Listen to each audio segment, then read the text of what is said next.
Hey guys, খালী ৰাস্তাটো দেখি ভয় নাখাব, মই জীয়াই আছোঁ।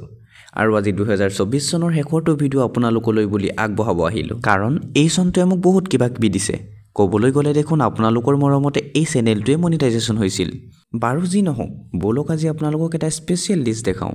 এই যে গাহৰি মাংস দেখিছে, ইয়াতেই পিঁয়াজ, বিলাহী, জলকীয়া, মছলা দি মিক্স কৰি আছোঁ। মাংস সনা ষ্টাইলটো দেখি আকৌ কিবা বেলেগ বুলি নেভাবিব। এয়া আমিয়েই খাম, গাহৰিয়ে নহয় দেই।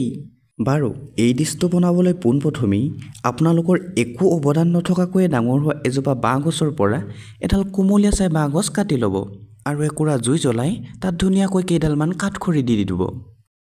ইয়াৰ পিছতে সেই বাঁহৰ চুঙাকেইটাত গাহৰি নহয় আমি খাবলৈ সনা সেই গাহৰিৰ পিচকেইটা দি দিব।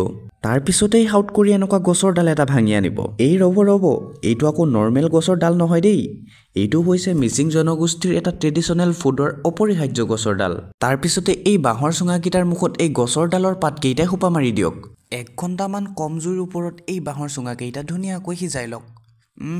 তাৰপিছত নকৈছোঁ আৰু দেই। কাইলৈ পুনৰ এটা ভিডিঅ'ত লগ পোৱাৰ প্ৰতিশ্ৰুতিৰে আজিলৈ আহিছোঁ। বাই।